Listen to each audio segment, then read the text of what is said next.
దేవుని పరిశుద్ధ నామానికి మహిమ కలుగునుగాక. ప్రభు పరిశుద్ధుడు, పరిశుద్ధుడు, మనల్ని పాలించేవాడు. చూడండి, హబక్కూకు రాసిన పత్రిక 1వ అధ్యాయము 3వ వచనము. 2వ కూడా, బలాత్కారం జరుగుచున్నదని నేను నీకు మొరపెట్టుచున్నాను. యెహోవా, నేను నీకు మొరపెట్టుచున్నాను, ఎన్నాళ్ళు ఆలకింపకుందువు. భక్తుడు వేదన పడుతున్నాడు. హబక్కూకు చాలా అప్పుడు జరిగిన సంఘటనలు, అప్పుడే కాదు ఇప్పుడు ఈ రోజుల్లో మన విషయంలో బలాత్కారము జరుగుచున్నది. లోకంలో చాలా భయంకరమైన పరిస్థితులు,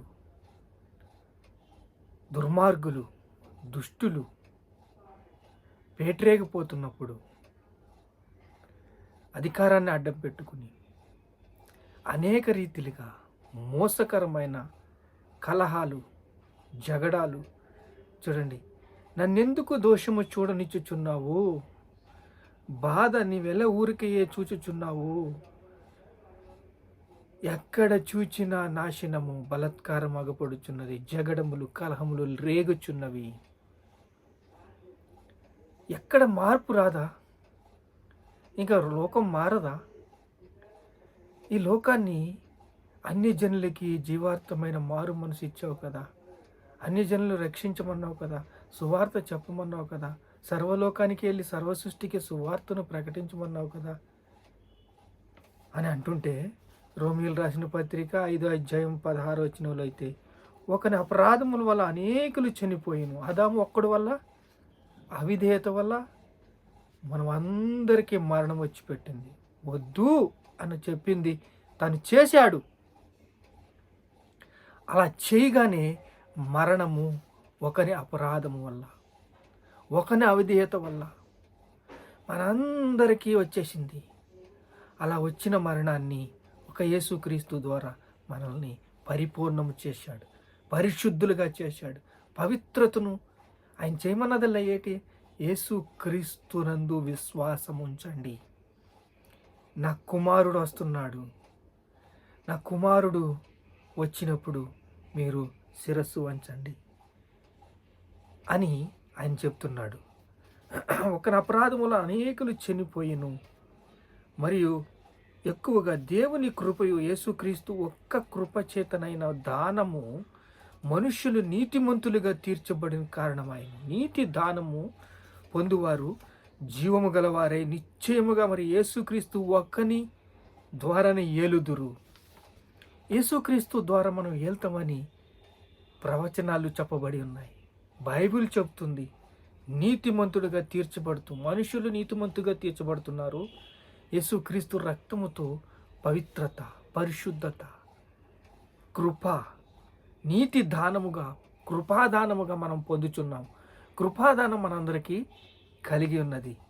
ఇక్కడ భక్తుడు చెప్పినట్టే ధర్మశాస్త్రం అంతా కూడా లోకమంతా లోక పాపాన్ని మోసుకురానికి వెళ్ళి వచ్చిన దేవుని గొర్రెపిల్లగా ఆయన అవతరించాడు. లోక పాపమును మోసుకెళ్ళిన దేవుని గొర్రెపిల్లగా ఆయన లోకాన్ని పరిశుద్ధపరిచాడు, పవిత్రపరిచాడు. విశ్వాసములో ఆత్మీయత ప్రయాణం, విశ్వాసములో ఆత్మీయ ప్రయాణాన్ని మనకి జీవించాడు. మొదట నడిచాడు, ఆయన మనకి జీవించాడు. వాగ్దానం దేశానికి ప్రయాణం తీసుకెళ్ళడానికి కాలేబు, యెహోషువ ఎలాగ విశ్వాస యాత్రలో నమ్మకంగా, దృఢకత్వంగా అడుగుజాడల్లో నడిపించారో, అనుసరించటంలో పరిశుద్ధతను మనం ఎలాగా విశ్వాసంతో పొందుకున్నామో, అలాగే ఇప్పుడు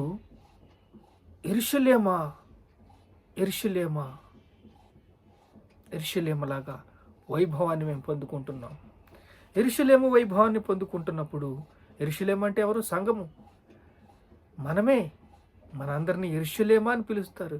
యెరూషలేము యొక్క సౌభాగ్యము, వైభవము మనకి దేవుడు ఇవ్వాలని ఆశపడుతున్నాడు.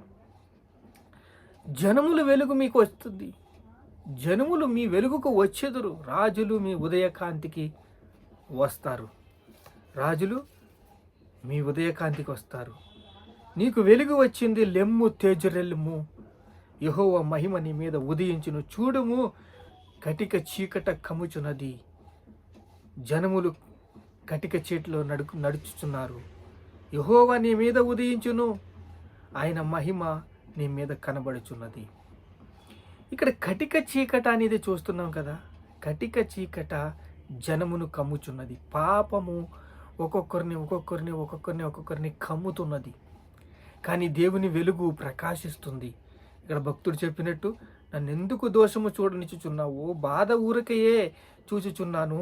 ఎక్కడ చూసినా నాశనము, బలత్కారము, జగడములు, కలహములు జరుగుచున్నవని భక్తుడు చెప్పినట్టే లోకములో కటిక చీకట కమ్ముచున్నది.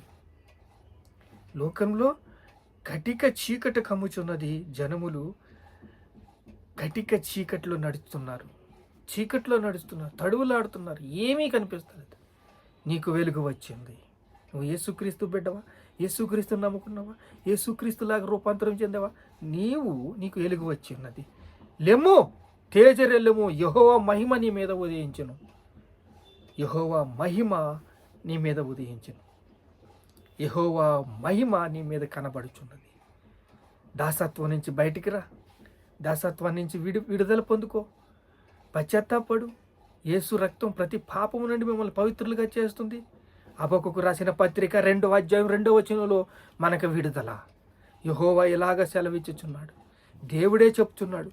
చదువువాడు పరిగెత్తువాడు, చదువువాడు వినున్నట్లు ఆ దర్శన విషయంలో పలక మీద వ్రాయగా ఆ దర్శన విషయంలో నిర్ణయ కాలం వచ్చును, జరుగును. సమస్తమును జరుగుటకు ఆతురపడుచున్నది. తప్పక జరుగును, నెరవేరును. అది ఆలస్యముగా వచ్చినను దాని కొరకు కనిపెట్టుము, అది తప్పక జరుగును. జాగు చేయక వచ్చును. నీతిమంతుడు విశ్వాసములముగా జీవించును. చూడండి, దేవుడు చెప్తున్నాడు, నీ హృదయం అనే పలక మీద చెక్కుకో. దాన్ని ఎదురు చూడు, దాన్ని కనిపెట్టు, దాన్ని పట్టుకో. పరిశుద్ధంగా జీవించు, పవిత్రంగా జీవించు. కనిపెట్టుకో. ప్రార్థనలో అడుగు, దేవుణ్ణి అడుగు, గోజాడు, ప్రార్థించు. నీ మీదకి వెలుగు వచ్చి ఉన్నది. లెమ్ము, తేజరెల్లెమ్ము. ఆ రోజుల్లోనంట, ఏ రోజులు? మన రోజులే. మనకిచ్చిన రోజులంట యెరూషలేము యొక్క సౌభాగ్యము, మహావైభవం అంట. యేసు రక్తములో నువ్వు కడగబడతావైతే, యేసు రక్తంలో నువ్వు కనిపెట్టుకున్నట్లయితే, యేసుని సంపూర్ణంగా నువ్వు విశ్వసించినట్లయితే, నువ్వు రక్షణ పొందుకున్నట్లయితే నీకు మహావైభవము, పరిశుద్ధత, పరిపూర్ణత, పవిత్రత నీ హృదయంలో చెక్కుకున్నావో. ఎప్పుడైతే నీ హృదయంలో చెక్కుకుంటావో, నీ హృదయం అనే పలక మీద ఎప్పుడైతే చెక్కుకుని పరిగెత్తువాడు నిన్ను చూడగానే పర్ఫెక్ట్ అండి, నంబర్ 1 అండి, ఇలా ఉండాలండి అని వేరొకరు సాక్ష్యం చెప్పాలంట. అలా సాక్ష్యము చెప్పుతున్నప్పుడు అది జాగు చేయక వచ్చినంట, ఆతురపడుతూ వచ్చినంట. ఆలస్యముగా వచ్చినను దాని కొరకు కనిపెట్టుము, అది తప్పక జరుగును. జాగు చేయక వచ్చును. నీతిమంతుడు విశ్వాసములముగా జీవించును. దాసత్వము, బందీగా ఉన్నారా? బందీ గృహంలో ఉన్నారా? అప్పుల్లో ఉన్నారా? అంధకారంలో ఉన్నారా? చీకట్లో ఉన్నారా? బయటికి రండి. యేసుక్రీస్తుని నమ్మండి, యేసుక్రీస్తుని విశ్వసించండి. కాలేబు, యెహోషువ ఎంతమంది విశ్వాస యాత్రలు అనేక మందిని వాగ్దాన దేశానికి నడిపించారు.